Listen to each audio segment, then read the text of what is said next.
It may be too early to tell just how popular the Outlaw of Thunder Junction as a set is going to be, but there is one particular card we are going to talk about today, and that's because it's already spiked 168%.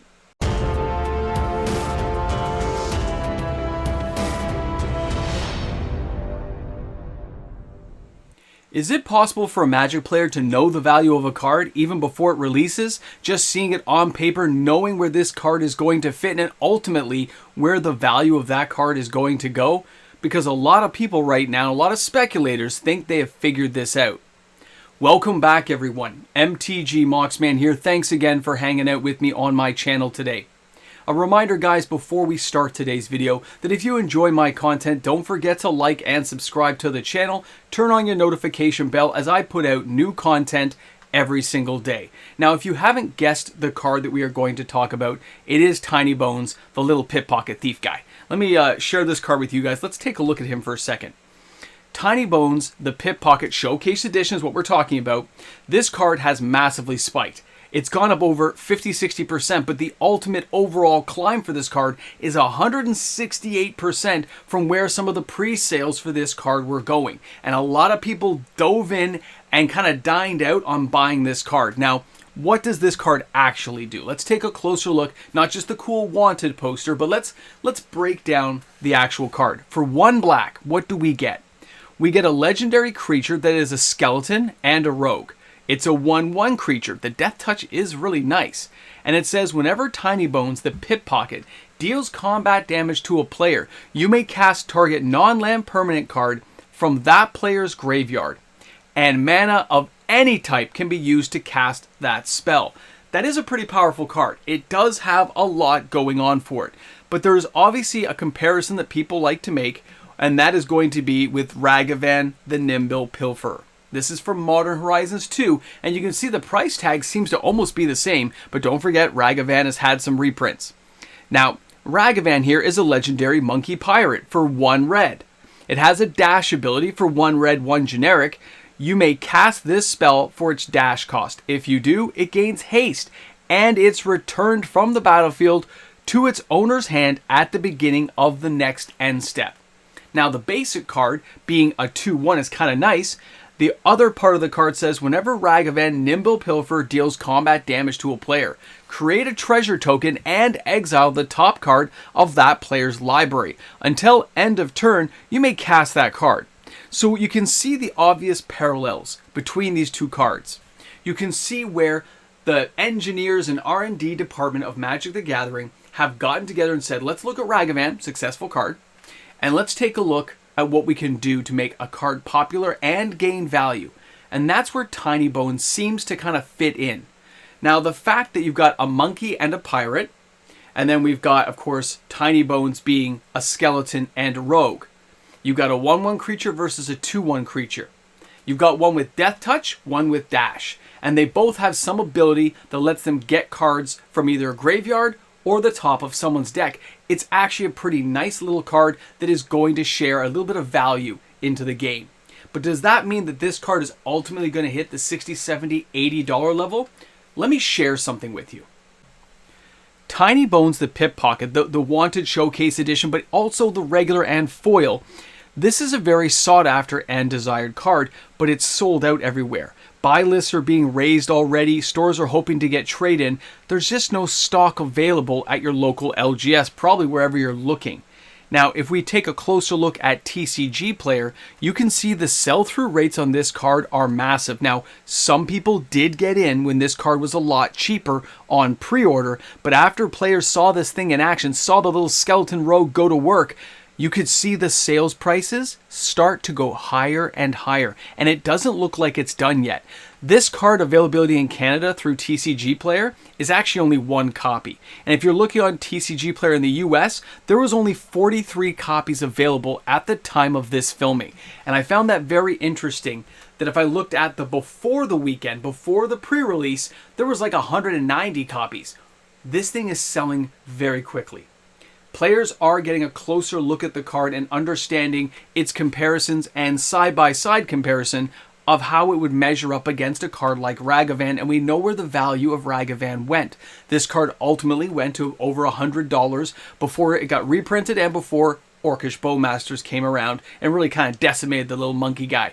But now you have another card. You have the Tiny Bones, who is another contender, another mix-in that people are going to have to be aware of. And that means the value of this card, if players desire it so badly, it has to stay high, because the supply and demand is all we're talking about when you look at the values of cards like this.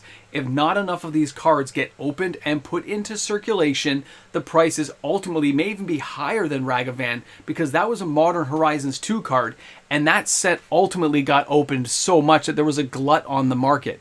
And now with the reprints, there's even more, but the card still holds a fair value. Where Tiny Bones is a brand new card coming out, we know that the actual card will not get opened as much based on the values and what people are willing to spend to get into these products. And there's a little bit more I want to share with you guys. Check this out. Now, when we're taking a look at Tiny Bones Pickpocket, remember, this card is just coming out at release right now in a standard format. But not only that, it can be played in every format except for Pauper and Penny, because it's a brand new card, which means it's low casting cost, legendary, multifaceted card, means it is going to see a lot of viability in a lot of builds. A lot of decks are going to try to find ways to use this card, which also lends to the fact that the card's value is going to rise based on how many of these formats find a real use for the card. We don't know exactly how it's all going to pan out, but some people think they have unlocked the golden ticket, and that's why they're buying the card at lower prices, 12 to 14 bucks, and now we're seeing it spike as high as it is.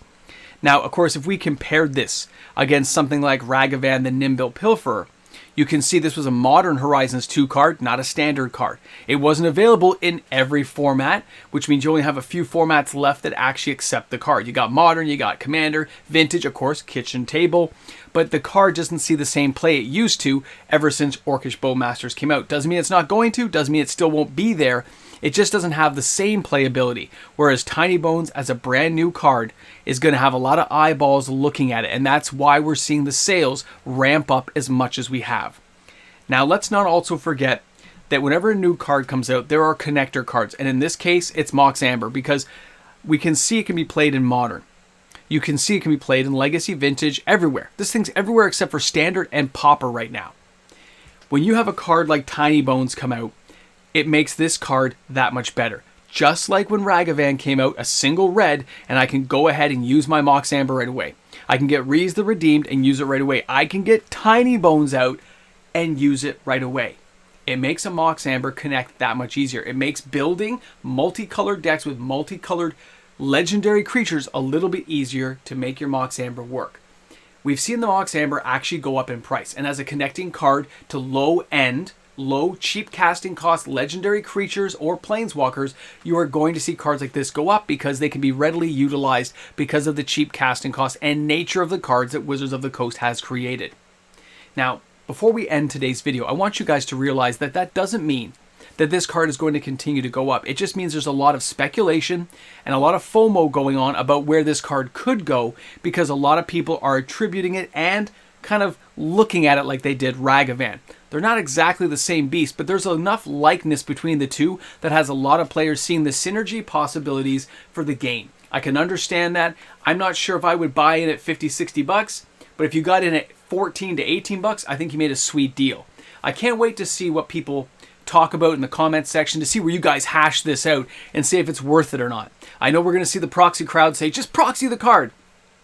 But for a lot of us who are playing in Standard or playing in formats where we want to go into tournaments, I wonder how much this card is going to see play. Are we going to see it in Modern? Are we going to see this thing appear in Standard formats? I can't wait to see your opinions on this, your ideas and thoughts. So please remember to slam down some comments. Thank you again for stopping by the channel today. I look forward to talking to you guys more about this fascinating topic of MTG finance and all the amazing cards that are just going all over the place.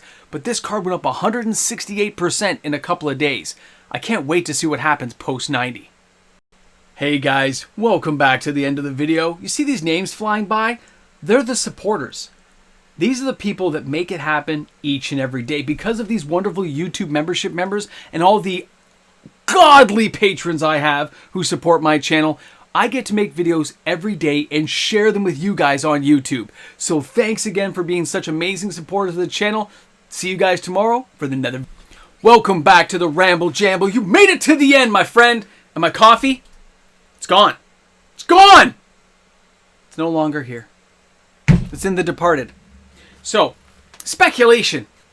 It's crazy to think when somebody looks at Tiny Bones that they didn't see that these cards were so closely linked together. Power levels, casting costs, everything sits into a certain equilibrium of what Wizards likes to do now with their cards. But in a standard set, it's pretty appreciative that they give us a decent card in standard. I didn't think of it as the powerhouse selling card it is now and how it's going up right now, but I think that's mostly fueled by speculation. We don't know where this card's going to go. We haven't seen what's actually going to happen. No crystal ball telling the future. At least not that I'm going to share with you. I don't know what I'm thinking sometimes, guys. But either way. The jury's out on the actual set. But certain cards are going to hit. And, let's face it, Tiny Bones may be a card that meets that level. Or, all these speculators are wrong.